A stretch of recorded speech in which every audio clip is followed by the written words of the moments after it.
सुंदर ते ध्यान उभे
तुका म्हणे माझे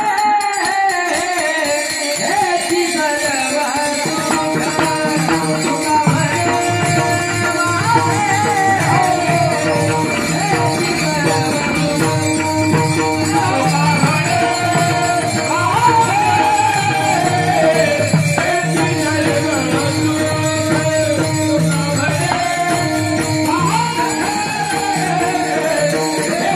तुका म्हणे माझे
Oh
देवा माझे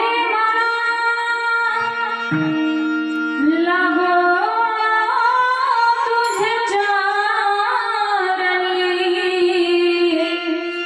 संसार व्यसनी पडो रे नामस्मरण घडो संता समागा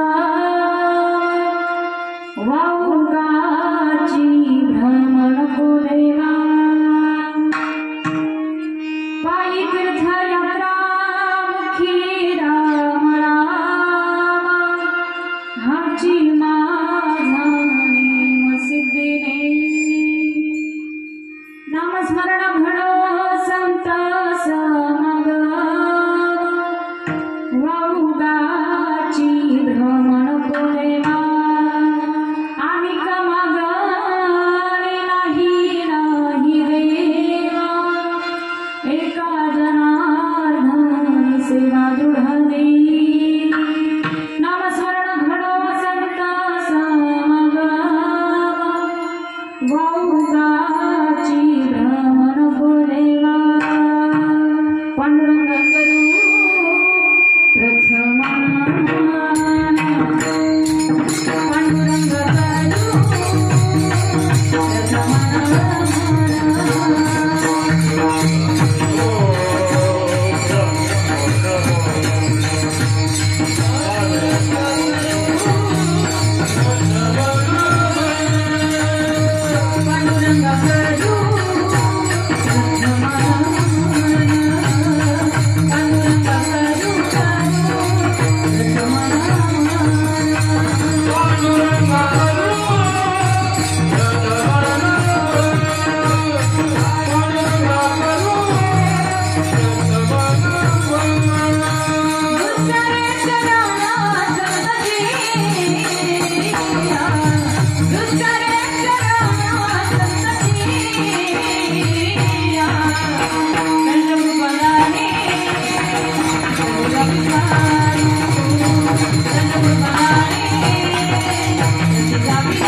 सुमिरो पवन को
प्रसंगी प्रत्यस्थळी कीर्तन रूपी सेवेसाठी निवडलेला अभंग महान भक्त श्रीमंत संत अखिल कोट ब्रह्मांडाचा नायक जगाचा चालक मालक असणारा पंढरीशी पांडुरंग परमात्मा यांच्या अत्यंत लाडके आणि लढवाळ भक्त पैठणी निवासी शांतीचे सागर शांतीब्रह्म नाथ बाबा यांचा 4 चरणाचा सुंदर असा अभंग देवाकडे काय मागावं कधी मागावं कुणासाठी मागावं कशासाठी मागावं हे सांगणारा सुंदर असा अभंग आपल्या सर्वांच्या सेवेसाठी विढालं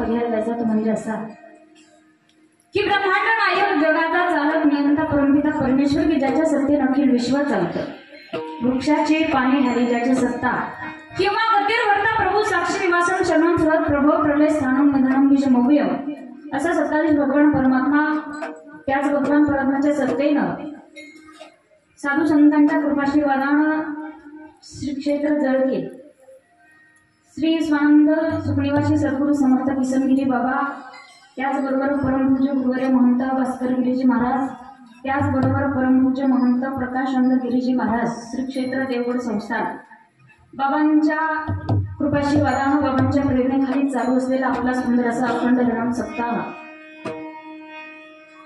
श्री संगीत हनुमान चालीसा पारायण सोहळा आणि या सप्ताहामध्ये 4थ्या दिवसाची सेवा 3ऱ्या दिवसाची सेवा अर्थातच मागणीचं कीर्तन माझ्यासारख्या अल्पज्ञानी पामराकडे आलं हे मी माझं परमभाग्य समजते खऱ्या अर्थानं आपण सर्व गावकरी मंडळींच्या माध्यमातून ही सेवा माझ्यापर्यंत आली म्हणून अगदी सगळ्यांना मनापासून अंतःकरणापासून मी कोटी कोटी धन्यवाद देईल सुंदर असं आपल्या सप्ताहाचं कीर्तनाचं वातावरण आपण या ठिकाणी सप्ताहाचं आयोजन नियोजन प्रयोजन आपण या ठिकाणी केलेलं आहे.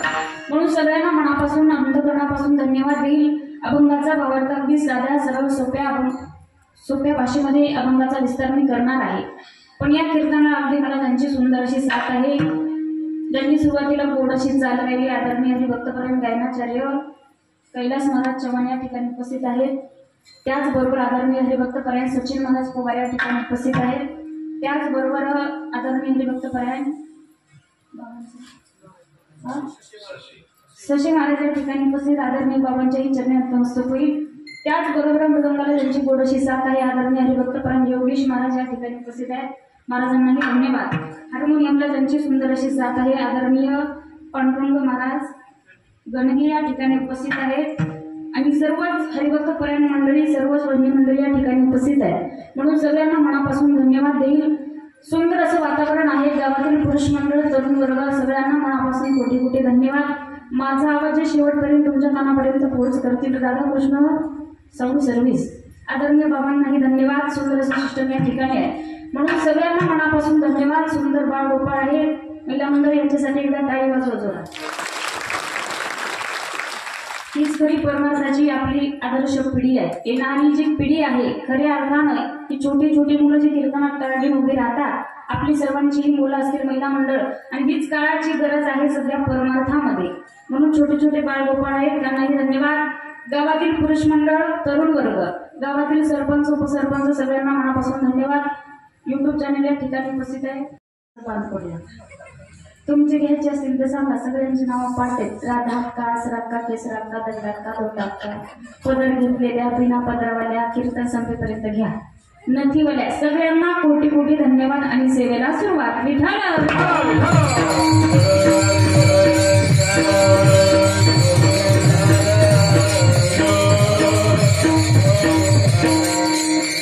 आज कीर्तनाला आवर्जून उपस्थित असलेले आमच्याच गुरुभगिनी आदरणीय हरिभक्तपरायण निश्चितही गुंड ताईंचे बाबा या ठिकाणी उपस्थित आहेत. म्हणून काकांनाही धन्यवाद देईल. त्याचबरोबर आमच्यासोबत आलेल्या आमच्या आत्या आहेत.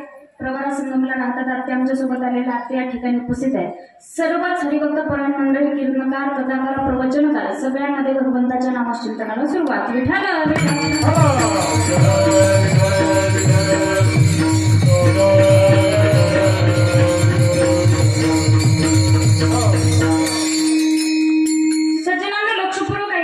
सेवेसाठी निवडला मी नाथ बाबांचा. आणि नाथ बाबा या अभंगामध्ये देवाकडे काय मागितलं पाहिजे कशासाठी मागितलं पाहिजे कुणासाठी मागितलं पाहिजे या अभंगातून सांगण्याचा प्रयत्न या ठिकाणी आपल्याला करत आहे. थोडंसं लक्ष देऊन कीर्तन ऐका महिला मंडळ. तुम्ही आणि मी आपण भाग्यवान लोक आहोत. कारण आपला जन्म या महाराष्ट्राच्या मातीमध्ये झालेला आहे. संतांनी सांगितलं संतांचं अवतार कार्य देवाचं अवतार कार्य याच महाराष्ट्राच्या मातीत संपूर्ण झालं. याच महाराष्ट्राच्या मातीत संतांचं अवतार कार्य पूर्ण झालं. देवाचंही अवतार कार्य याच भारताच्या भूमीमध्ये पूर्ण झालं. म्हणून याच महाराष्ट्राच्या मातीला म्हटलं गेलेलं आहे पवित्र ते कुळ पावन तो देश पवित्र ते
याच महाराष्ट्राच्या मध्ये त्याला संतांचं अवतार कार्य पूर्ण झालं.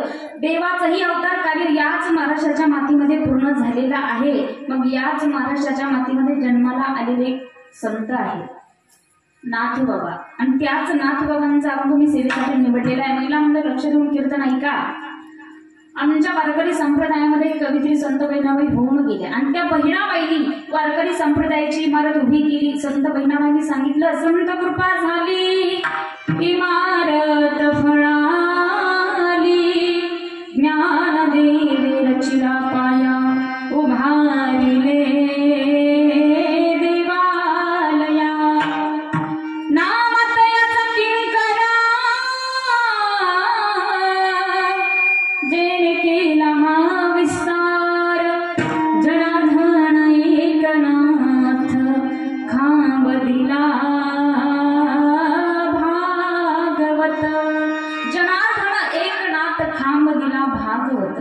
इथपर्यंत आपल्याला अभंग घ्यायचा. महिला मंडळ तुम्हाला मी सांगून जाईल. नाथ बाबांचा अभंग सेवेसाठी निवडला, पण संतांनी वर्णन केलं म्हणून तुमच्यासमोर सांगण्याचा एक छोटासा प्रयत्न मी या ठिकाणी करत आहे. कारण मी माझ्या वाणीनं संतांचं वर्णन करावं इतकी माझी पात्रता नाहीये, आणि संतांचं वर्णन करण्यासाठी अगोदर साधू व्हावं लागतं, अगोदर संत असावं लागतं, तेव्हा आपण संतांचं वर्णन करू शकतो. पण अगदी संतांनी सांगितलं म्हणून तुमच्यासमोर सांगण्याचा एक प्रयत्न मी या ठिकाणी करते. महिला मंडळ लक्ष देऊन ऐका. प्रत्येक संतांचं जर चरित्र जीवनामध्ये आपण पाहायला गेलं तर आपल्या जीवनात काहीतरी वेगळ्या बदल आपल्या जीवनात घडवत असतं. पण माझ्या नाथ बाबांचं चरित्र असं आहे महिला मंडळ, यदा कदाचित तुम्ही ऐकलेलं सुद्धा असेल की नाथ बाबांच्या जीवनामध्ये त्रिवेणी संगम आपल्याला पाहायला मिळतो. कारण नाथ बाबा शांत आहेत, श्रीमंत आहेत आणि संत आहेत. महिला मंडळ नाथ बाबांचा पहिला गुण होता शांत. नाथ बाबा इतके शांत होते की यवन अंगावरील थुंकला प्रसाद देवणी मुक्त केला, ही नाथ बाबांची शांती होती. दुसरा गुण आहे श्रीमंत. महिला मंडळ नाथ बाबा इतके श्रीमंत नाथ बाबांच्या घरी रोज देव्हाऱ्यातल्या देवासाठी पुरणपोळ्याचा नैवेद्य होता. कशाचा होता मावशांनो? मुके आहेत का तुम्ही? पुरणपोळ्याचा. आता कसा आवाज निघाला? बोलत जा. मी प्रश्न विचारला का तुम्ही बोलत जायचं, कारण मला बोलणारी माणसं कीर्तनात आवडतात. नाथ बाबांची श्रीमंती होती की रोज देव्हाऱ्यातल्या देवासाठी पुरणपोळ्याचा नैवेद्य नाथबाबा देवाला द्यायचे. महिला मंडळ तुम्ही दाखवता नाही? साध्या पोळीचा, भाकरीचा तरी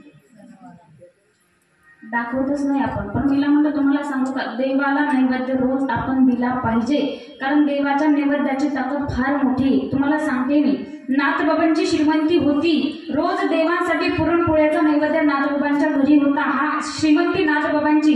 तिसरा गुण आहे संत.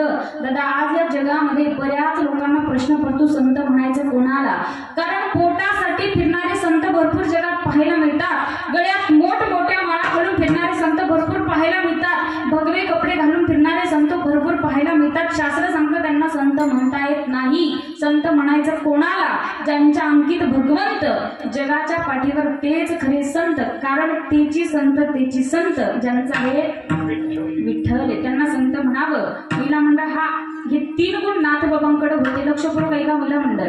त्याच नाथ बाबांचा अधिकार इतका मोठा आहे की जगाच्या मालकानं 36 वर्ष कावडीनं पाणी भरावं नाथ बाबांच्या घरी. मी मनाचं सांगत नाही, संतांनी सांगितलं.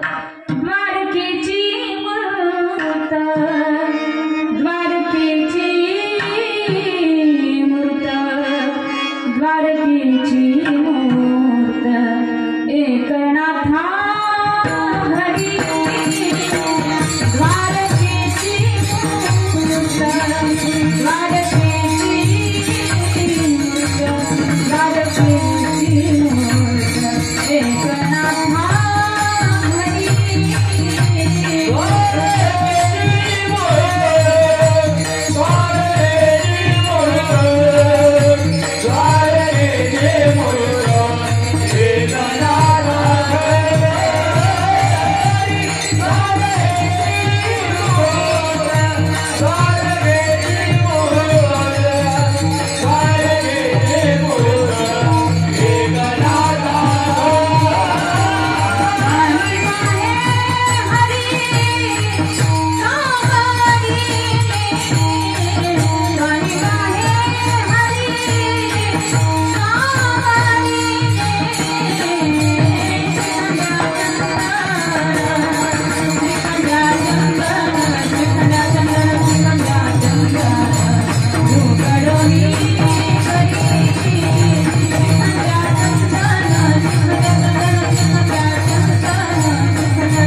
वाहे हरी कावडीने. जगाच्या मालकानं कावडीनं पाणी भरलं नाथबाबांच्या घरी. इतका मोठा अधिकार आहे महिला मंडळ लक्षपूर्वक ऐका. त्याच नाथबाबांनी आपल्याला कितीतरी ग्रंथ संपदा दिली. आपल्याला भागवत दिलं, रामायण दिलं, हरिपाठ दिला, रुक्मिणी स्वयंवर सारखा ग्रंथ नाथबाबांनी आपल्याला दिला. नव्हे कूट अभंगाची रचना सुद्धा नाथबाबांनी केली. त्याचा कूट अभंग असे आहेत ते सांगणाऱ्याला सुद्धा कळत नाहीत आणि ऐकणाऱ्याला सुद्धा ते कळत नाही. इतक्या अवघड अभंगाची रचना नाथबाबांनी केली. पण आपली जी आहेत ना साधी भोळी बाबडी भक्त, आपल्याला तत्वज्ञान कळत नाही. लोकांना कीर्तनामध्ये जरी अवघड तत्वज्ञान सांगायला गेलं तर ते लोकांच्या डोक्याच्या वरून जातं, लोकांना समजत नाही. म्हणून अगदी आपल्याला समजावं, कळावं, पचावं आणि रुचावं याच्यासाठी नाथबाबांनी निर्मिती केली भारुडाची. महिला मंडळ नाथांची भारुडं फार गोड आहे. जर कीर्तनात भारुडं गायले असं वाटतं उठून कीर्तनात नाचावं. कारण नाथबाबा म्हणतात, या शेजारीनं भराही केला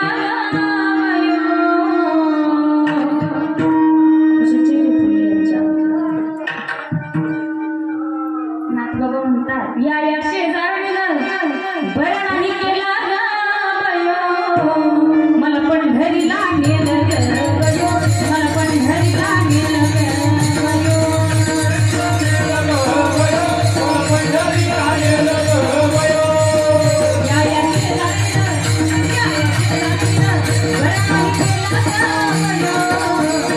पंढरीला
कीर्तन खूप ऐकले आतापर्यंत. एक काम करा, कीर्तन बंद करा, भारुडच चालू करा.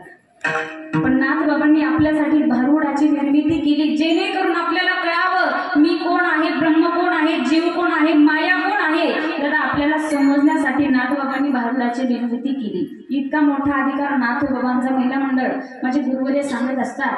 नाथबाबा गीता वाचनासाठी बसलेले होते आणि गीता वाचत असताना नाथबाबांच्या वाचनामध्ये असा एक श्लोक आला आणि त्याच श्लोकातून नाथबाबांना समजलं मनुष्याचा जो देह आहे, मनुष्याचं जे आयुष्य आहे 3 नियमामध्ये बांधलेलं आहे.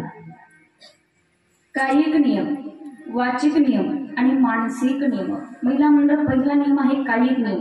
कायिक नियमाचा भाग असा आहे त्याच्यामध्ये माणसाला सुंदर नरदेह देवानं दिलेला आहे. देवपूजा केली पाहिजे, गुरुची सेवा जीवनामध्ये आपण केली पाहिजे, देवपूजा आपण केली पाहिजे, संतांची संग जीवनामध्ये आपण केलं पाहिजे, आई वडिलांची सेवा जीवनामध्ये आपण केली पाहिजे. हा सगळा भाग येतो फक्त कायिक नियमामध्ये. महिला मंडळ गुरुशिवाय आपल्या जीवनामध्ये आपल्याला वाट दाखवणारं कोणी सुद्धा नाहीये.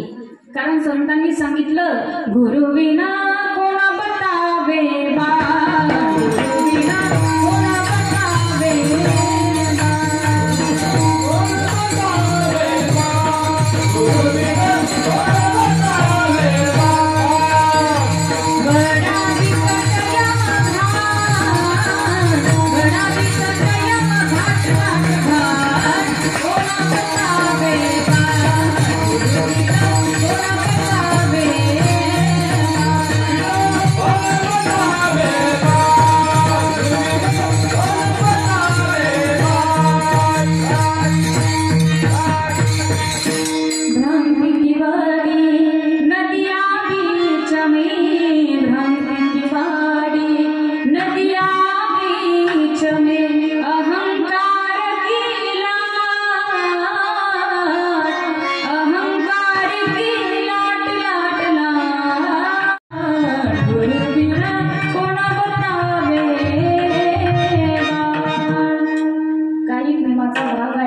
वडिलांची सेवा करा, गुरुची सेवा करा, जीवनामध्ये देवपूजन करा, हा भाग येतो कायिक नियमामध्ये. महिला मंडळ दुसरा नियम आहे वाचिक नियम.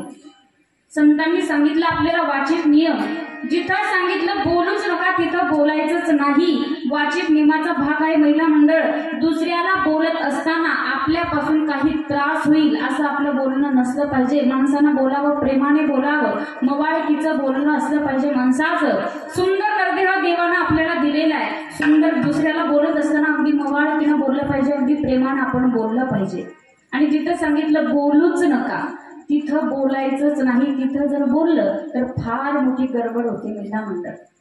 तुम्हाला सांगून काही उदाहरण प्रत्येकाच्या परिचयाचं असेल, तुम्ही ऐकलेलं सुद्धा असेल. जिथं सांगितलं बोलूच नका तिथं बोलायचंच नाही.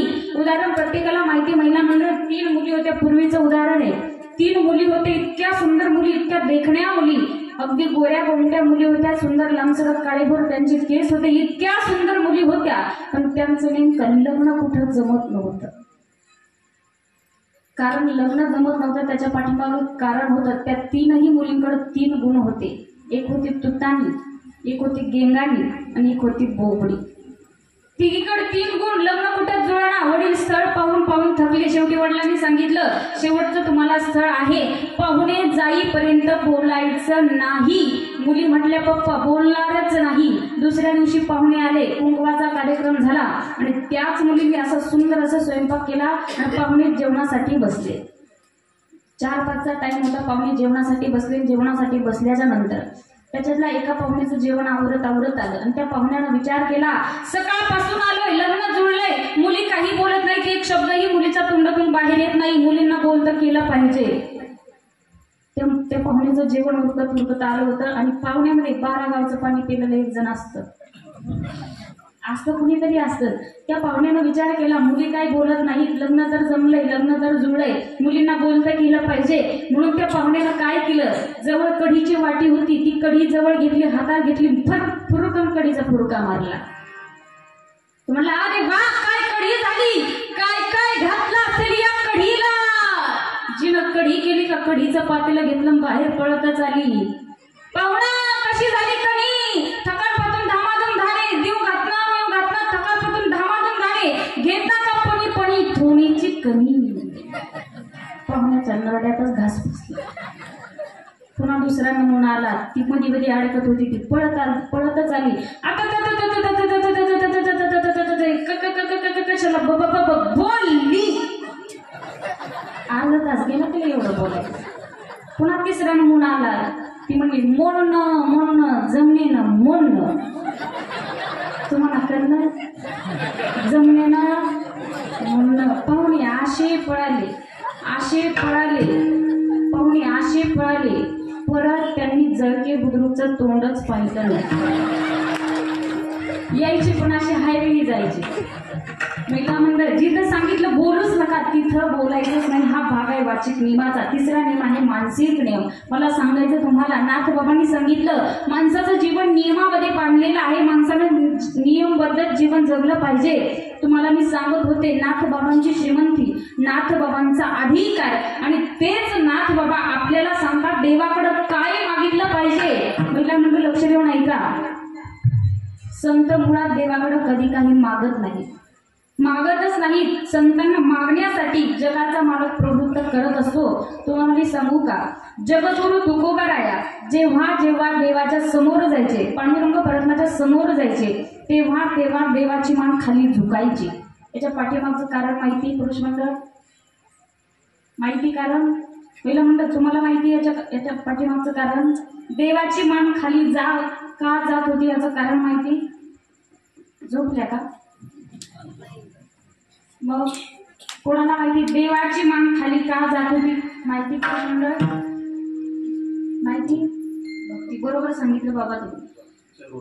हा, भक्तीचे ऋण देवाच्या डोक्यावरती झाले होते. तुकोबराया जेव्हा देवाच्या समोर जायचे, जगाच्या मालकाची मान खाली जायची. कारण तुकोबरायांनी जीवनात इतकी भक्ती केली आणि त्याच भक्तीचे ऋण देवाच्या डोक्यावरती झाले. म्हणून तुकोबराय जेव्हा देवाच्या समोर जायचे, देवानं म्हणावं तुकोबराय काहीतरी मागा, पण तुकोबरायांनी सांगावं काही मागणे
वडिलांची रीत जाणत असे. तुकोबारायांनी म्हणावं, देवा आमच्या वडिलांची रीत आहे, आम्ही कधी कोणाला मागत नाही, आम्ही कधीच तुमच्याकडे काही मागत नाही, आमच्या वडिलांची रीत आहे. दादा मग सांगते तुम्हाला, संत कधीच देवाकडे काही मागत नाही.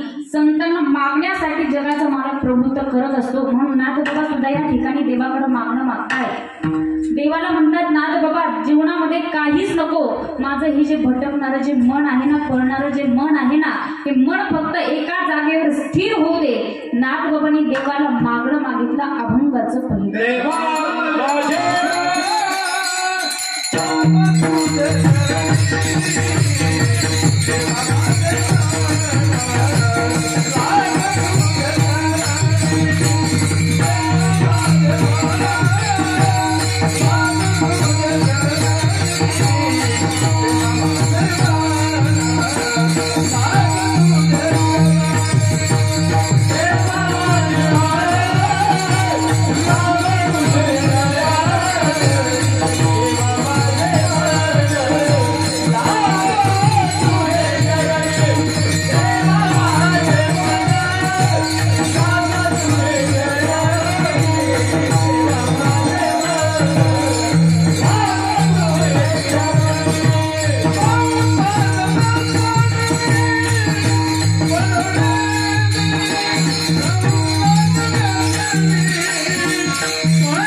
नाथबाबांनी मागणं मागितलंय.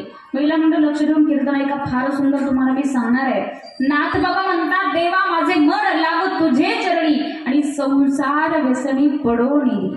नाथबाबांनी देवाला म्हटलंय, देवा माझं हे जे मन आहे ना, हे चंचल मन, हे चपळ मन फक्त तुझ्या चरणावर लागू दे. कारण महिला मंडळ आज या जगामध्ये प्रत्येकाला अपेक्षा आहे सुखाची. प्रत्येकाला वाटतं मला सुख प्राप्त व्हावं. प्रत्येक जण सुखाच्या अपेक्षेसाठी धडपड करत आहे. प्रत्येकाला वाटतं मी माझ्या जीवनात मला काहीही नको, फक्त सुख प्राप्त झालं पाहिजे. दादा काही लोक या सुखासाठी योग करतात, याग करतात, तप करतात, अनुष्ठान करतात, तरीही सुख प्राप्त होत नाही. कारण तुम्ही लोक ज्या गोष्टीच्या मागे लागला त्या गोष्टीतून तुम्हाला सुख प्राप्त होणार नाही, पण दुःख मात्र झाल्याशिवाय राहणार नाही. आपलं हे जे मन आहे ना, पळणारं मन जर स्थिर कुठं होत असेल, आपल्या या मनाला जर सुख कुठं प्राप्त होत असेल, तर फक्त भगवंताचे चरण आहेत. म्हणून देवा माझे मन लागो तुझे चरणी. दादा तुम्हाला सांगू का, नाथ बाबा एकटेच म्हणत नाही, देवा मला तुझ्या चरणाची सेवा दे. तुकोबारांनी देखील म्हटलं, नाथबाबांनी देखील म्हटलेलं आहे. नाथबाबा म्हणतात, नाथबाबांनी तर मागणं मागितलंच, पण महिला मंडळ नामदेव महाराज देखील म्हणतात, तुकोबारा देखील म्हणतात, घेईन मी जन्म याचसाठी देवा आणि तुझी चरण सेवा साधावया. सगळ्या संतांनी देवाच्या चरणाची सेवा मागितली. याच्या पाठीमागचं कारण आहे, आपलं हे जे पळणारं मन आहे ना, जर स्थिर कुठं होत असेल तर फक्त भगवंताच्या चरणावरतीच होतं. म्हणून देवा माझे मन लागो तुझे चरणी आणि संसार व्यसनी पडो मेली. महिला मंडळ लक्षपूर्वक एकदा तुम्हाला सांगू का, चरणाची, देवाच्या चरणाची ताकद फार मोठी आहे. आपण आळंदी पंढरपूरची वारी करत असतो महिला मंडळ, बरोबर? आळंदीला जाता का? वारीमध्ये जाता का? जाता दादा. घरी बोलतात का वे? घरी बोलतात का? नाही, घरी बोलू देत नसते.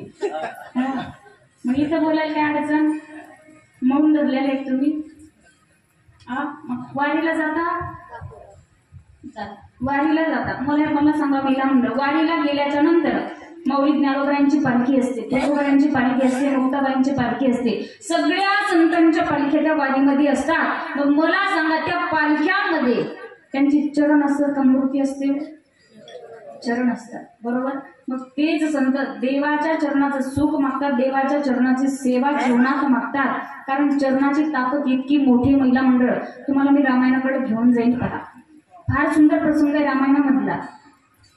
जेव्हा सीता मातेचं हरण झालं, राक्षस रावण सीता मातेला घेऊन जात होता, तेव्हा सीता माता आक्रोश करत होत्या आणि गळ्यातले दाग दागिने काढून खाली फेकत होत्या. त्याच्या पाठीमागचं कारण होतं, त्यांना माहिती होतं माझे प्रभू रामचंद्र येतील, माझा शोध काढत काढत माझ्यापर्यंत येतील. या कारणानं गळ्यातले सगळे दाग दागिने काढून खाली फेकले. पण त्याचा परिणाम असा झाला, जेवढी काही वानर सेना होती सगळ्यांनी दागिने जमा केली आणि सुग्रीवाकडे नेऊन पोहोच केली. निघाले प्रभू रामचंद्र सीता मातेचा शोध काढत काढत शबरी मातेच्या कुटियाला भेट दिली. शबरी मातेने सांगितलं, प्रभू जर तुम्हाला सीता हवी असेल तर तो वालीचा भाऊ सुग्रीव त्याच्याकडे जावं लागेल आपल्याला. निघाले प्रभू रामचंद्र सुग्रीवाकडे आले, सुग्रीवाला घडलेलं सगळं वृत्तांत सांगितला. सुग्रीवजी म्हणतात, प्रभू आमच्याकडे काही दागिने आहेत, त्या दागिन्यामध्ये पहा तुमच्या सीतेचा एखादा अलंकार आहे का? जगाच्या मालकाने ते गाठोडं समोर घेतलं आणि ते सोडलं. त्याच्यातले कर्णफूल हातात घेतलं, त्याच कर्णफुलाकडे प्रभू रामचंद्र पाहू लागले. प्रभू रामचंद्र म्हणतात, हे कर्णफूल माझ्या सीतेचं आहे, हे कानातलं माझ्या सीतेचं आहे, माझी सीता याच दिशेने गेलेली आहे. पूर्ण पक्का विश्वास बसला. कर्णफूल खाली ठेवलं, कंगन उचललं, कंगन देखील त्यांना त्यांच्या सीता मातेचं दिसलं. पूर्ण पक्का विश्वास बसला. पण अजूनही खात्री करून घ्यायची होती. सोबत लक्ष्मण जे आलेले होते, लक्ष्मणाला विचारलं, लक्ष्मणा सांग ना, हे कर्णफूल माझ्या सीतेचं आहे का? हे कानातलं माझ्या सीतेचं आहे का? हे कंगण माझ्या सीतेचं आहे का? लक्ष्मणजी गप्प उभे होते, एक शब्दही बोलत नव्हते. त्याच्या पाठीमागचं कारण आहे महिला मंडळ चरणाची ताकद किती मोठी, लक्षपूर्वक ऐका. लक्ष्मणजी सांगतात, प्रभू या दागिन्यामध्ये जे सीता मातेच्या पायातलं जे पैंजण आहे ना, पैंजण निश्चित सांगेन मी माझ्या सीतेचं आहे. या दागिन्यामध्ये जे सीता मातेच्या पायातलं जे जोडवा आहे ना प्रभू, निश्चित सांगेल मी माझ्या सीतेचं आहे. याचं कारण आहे, जेव्हा जेव्हा ही सीतेच्या समोर जायचो तेव्हा फक्त आणि फक्त सीतेचे चरणच पाहायचं. महिला मंडळ लक्षात आलं प्रभू रामचंद्रांच्या सीता माताबद्दलचा असलेला भाव, त्यांच्याबद्दलची श्रद्धा, त्यांच्याबद्दलचं समर्पण, सगळ्या गोष्टी लक्षात आल्या. सगळा वृत्तांत मागे ठेवला आणि लक्ष्मणजीला कडकडून मिठी मारली. ही ताकद फक्त चरणाची आहे. म्हणून संतांनी सांगितलं, चरणाची सेवा पाहिजे, जीवनात काहीच नको. कारण मन इतकं चंचल आहे, आपलं मन इतकं चपळ आहे दादा, की कुठं जिथं जाऊन यायचं म्हटलं तिथं जाऊन येतं. महिला मंडळ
आदरी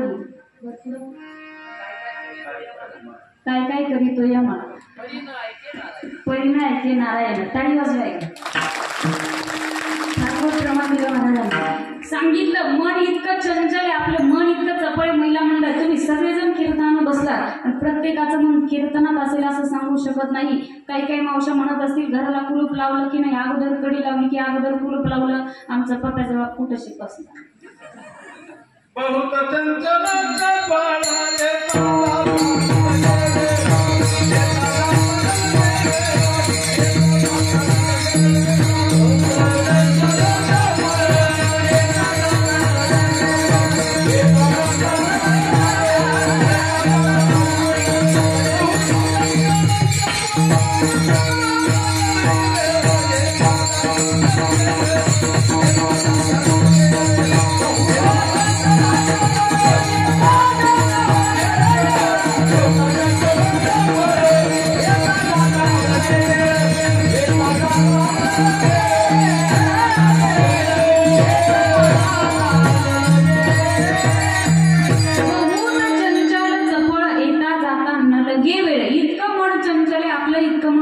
महिला मंडळ आपण कीर्तनात बसलो पण प्रत्येकाचं मन कीर्तनात असेल श्रीकृष्ण भगवंताने अर्जुनाला सांगितलं हे मन इतकं चंचल आहे चंचल मी मन कृष्ण प्रमाती बलवदृढम तस्याहम निग्रहम वने वायू दिवस दुष्कृतम काय काय करीतो या म्हणा 5 ज्ञानेंद्रिय 5 कर्मेंद्रिय 11 मन इंद्रिय हे मन इतकं चंचल आहे मन इतकं चपळ आहे म्हणून या मनाला सांगा दादा भगवंताचं नामचिंतन कर भगवंताची भक्ती कर कारण जीवनामध्ये आपलं मन जर कुठं स्थिर होत असेल तर फक्त भगवंताच्या चरणावरती होतं म्हणून नाथ बाबा म्हणतात देवा माझे मन लागो तुझे चरणी आणि संसार व्यसनी पडो नेती किती सुंदर मागणं मागितलं दादा लक्षपूर्वक ऐका नाथ बाबांनी तुमचा जो संसार आहे ना संसार तुम्हाला वाटते मला या संसारात सुख प्राप्त होईल तुमचा जो संसार आहे ना दादा त्याच संसाराला नाथ बाबांनी व्यसन समजलं व्यसन आपल्याला असतं तंबाखूचं व्यसन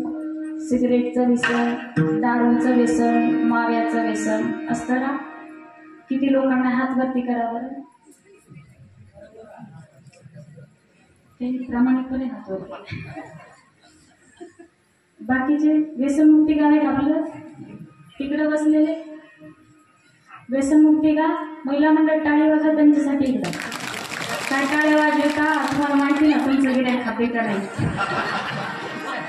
तुम्ही सगळे टाळे वाजले तर पण दादा विनोद बाजूला ठेवा मी विनोद केला पण मला सांगायचं तुम्हाला आपल्याला जसं हे व्यसन असतं तंबाखूचं व्यसन दारूचं व्यसन माव्याचं व्यसन हे व्यसन सांगत नाही नाथ बाबांनी तुम्ही लोक जो संसार करतात दादा त्या संसाराला व्यसन समजलेला आहे नाथ बाबांनी म्हणून नाथ बाबा म्हणतात संसार व्यसनी कारण मन इतकं चंचल संतांनी सांगितलं मन चंचल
इतकं मन चंचल इतकं मन चपळ म्हणून नाथबाबा म्हणतात देवा माझे मन लागो तुझे चरणी आणि संसार व्यसनी पडो निधी नाथबाबांनी देवाला मागणं मागितलं देवा सुंदर जन्म दिलेला आहे मग आल्याच्या नंतर जीवनात संत संग करील भगवंताचं नामस्मरण करील अभंगाचं दुसरं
बघा, दुसऱ्या जन्मात नाथबाबांनी मागणं मागितलं, देवा सुंदर असा जन्म दिलेला आहे, देवानं सुंदर आयुष्य आपल्याला दिलेलं, महिला मंडळ सुंदर देह देवानं आपल्याला दिलेला आहे. जास्त अवघड तुम्हाला सांगत नाही, फक्त झोपू नका.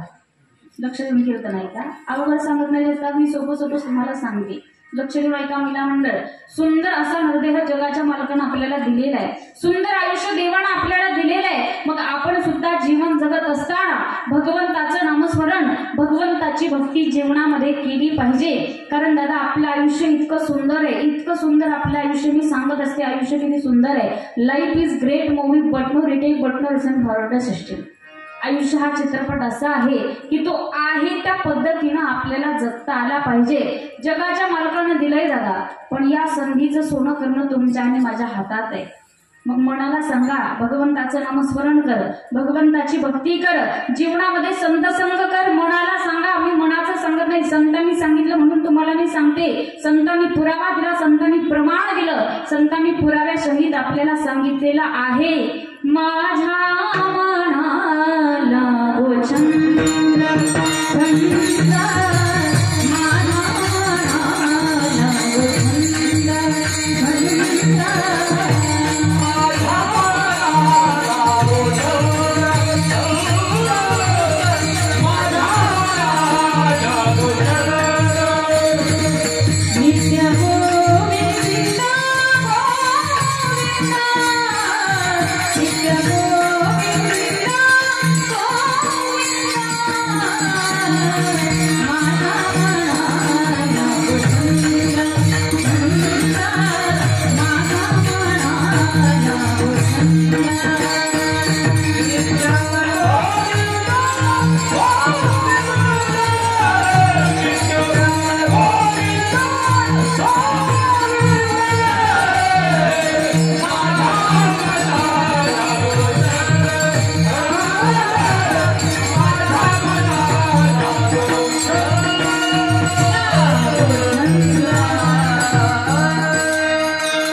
दादा मी तुम्हाला म्हणत नाही संसार सोडून द्या फक्त परमार्थ करा, अजिबात म्हणत नाही. संसारही करा आणि संसार करत करत भगवंताचं नामचिंतन करा, परमार्थाची घाई करा, परमार्थाची तातडी करा.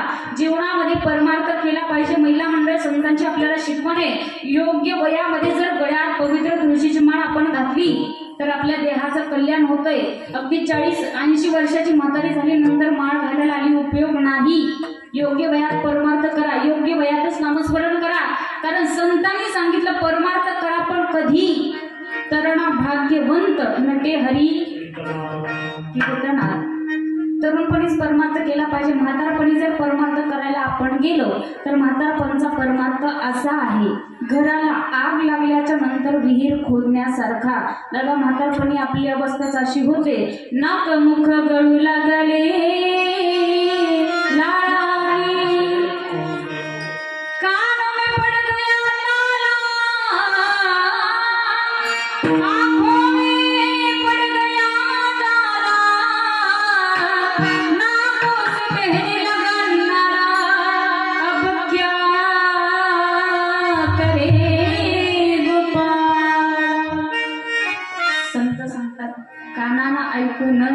डोळ्यानं न दिसणं, तोंडानं बोलता न येणं, समजावा आपल्या घराला आग लागली.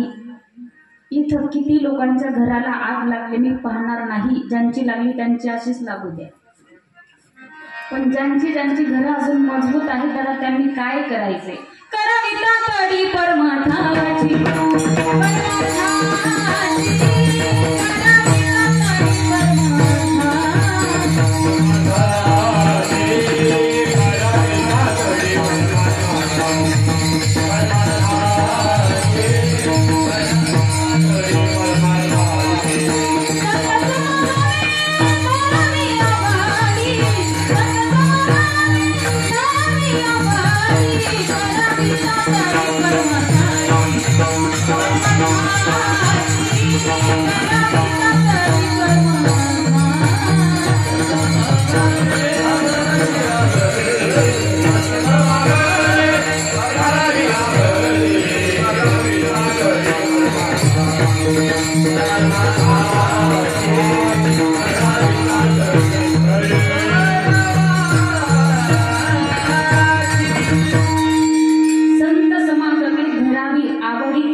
संतांनी सांगितलं अल्प आयुष्य मानवी देह शतकणीने ते अर्धरात्र खाय मध्ये बालत्व पीडा रोग क्षय काय भजनासी उरले ते पाहे गाणी राम राम स्मरा म्हातारपण स्वहिताचा घोर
संतांचं वारंवार सामने दादा सुंदर आयुष्य दिलं पण आपल्याकडे आयुष्य कमी आहे दादा मी सांगत असते देवानं सुंदर आपल्याला नरदेह दिलेला आहे प्रत्येकाला खाली बसलेल्यांच्या प्रत्येकाच्या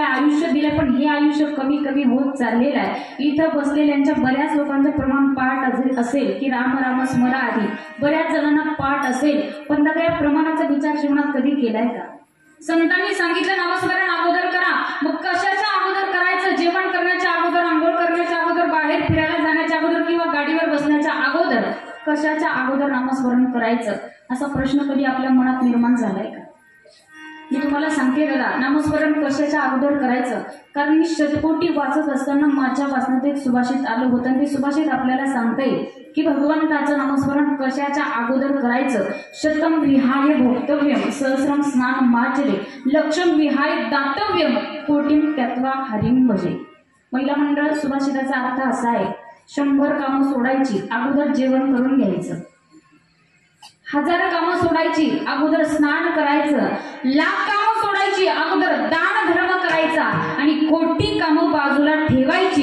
अगोदर भगवंताचं नामस्मरण करून घ्यायचं म्हणून राम राम स्मरा आधी संतांचं सांगणे दादा देवानं सुंदर आयुष्य दिलेले नामस्मरण करा जीवनात भक्ती करा जीवनात भजन करा महिला मंडळ तुम्हाला अजिबात म्हणत नाही संसार सोडून द्या फक्त परमार्थ करा अजिबात मी म्हणत नाही संतांनी सांगितलं संसार करा पण कसा संसारी असावे आसोनी नसावे भजन करावे वेळोवेळा भजन करावे वेळोवेळा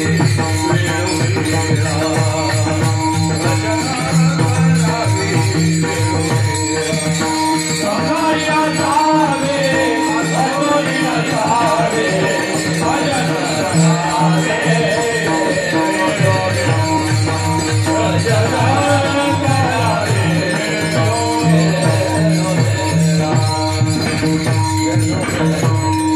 संसारी असावे आसुनी नसावे भजन करावे वेळोवेळा संतांनी सांगितलं संसार करा पण संसार करत करत परमार्थ करा नामस्मरण करा कारण तुमचा माझा उद्धार भगवंताच्या नामातच आहे महिला मंडळ तुम्हाला सांगू जीवन जगत असताना तुम्ही भगवंताचं नामस्मरण करत नाही करता का नामस्मरण करता माझी शपथ खाऊन सांगा करता का करता किती तास करता कधी मध्ये हा कधी मध्ये बरोबर कधी मध्ये मग कायम करता कायम आणि संसार कधी करता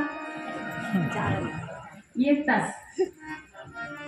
तुम्ही नामस्मरण करत नाही महिला मंडळ. आपला वेळ संपत आलेला पण तुम्हाला सांगते मी वेळ संपलेला आपला पण एक शेवटचं सांगून जाते. महिला मंडळ तुम्ही नामस्मरण करत नाही पण त्याच्या पाठीमागं फार मोठं कारण आहे. मला फक्त माझ्या एका प्रश्नाचं उत्तर द्या महिला मंडळ. मला सांगा तुम्ही संसाराच्या पाठीमागं लागल्या की संसार तुमच्या पाठीमागं लागला?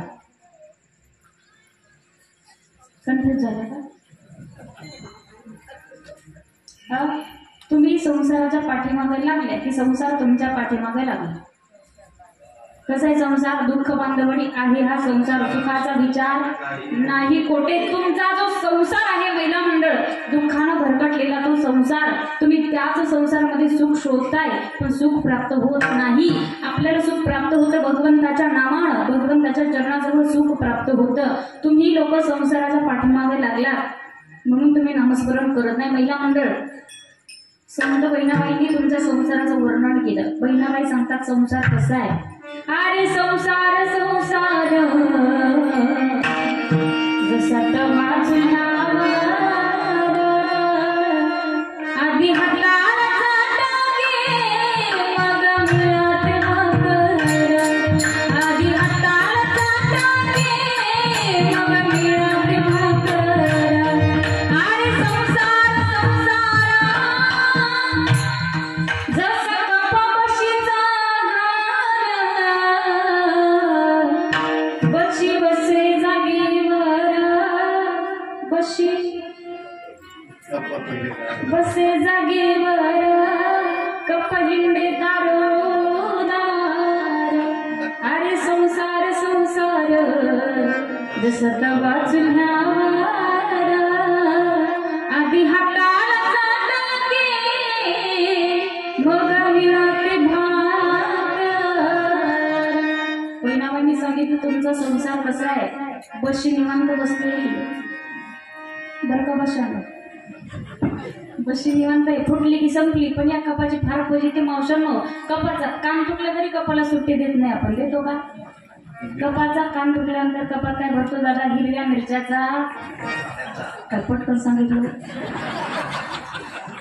कसा आहे तुमचा संसार दुःखानं भरकटलेला. तुम्ही लोक त्या संसाराच्या पाठीमागे लागला म्हणून तुम्ही नामस्मरण करत नाही, म्हणून तुम्ही जीवनात भक्ती करत नाही. भक्ती करा, भजन करा, संतांची शिकवण आहे. जीवनामध्ये सुंदर नरदेह दिला. आपला उद्धार कशात असेल तर फक्त भगवंताच्या नामात आहे. महिला मंडळ देवाना सुंदर असे पाय दिले, देवाना सुंदर 2 हात दिले, 2 डोळे दिले, आपल्याला तोंड दिलं, कान दिले. नामस्मरण करण्यासाठी, आळंदी पंढरपूरची वारी करण्यासाठी नाथबाबा देवाला म्हणतात अभंगाचं 3रं चरण.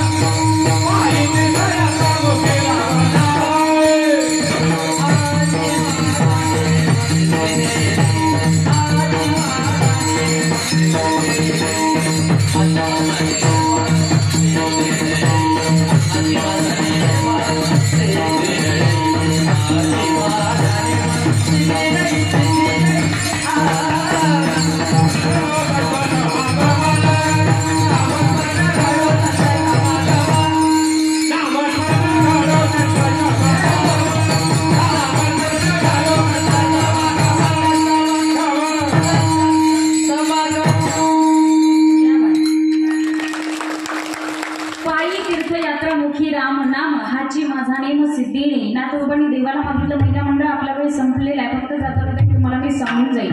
देवानं सुंदर पाय दिले, देवानं सुंदर असे हात आपल्याला दिले, 2 डोळे दिले, आपल्याला तोंड दिलं, कान दिले.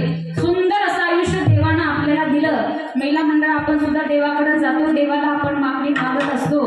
पण आपली मागणी असे महिला मंडळ देवाच्या दरबारात जातो, देवाच्या पेढीत 10 रुपये टाकतो आणि आपली लिस्ट तयार असते देवाला मागण्यासाठी. पण तुम्हाला सांगू देवाकडे जा आणि देवाला म्हणा देवा मला काहीच नको, जीवनात फक्त एकच गोष्ट दे. काय दे?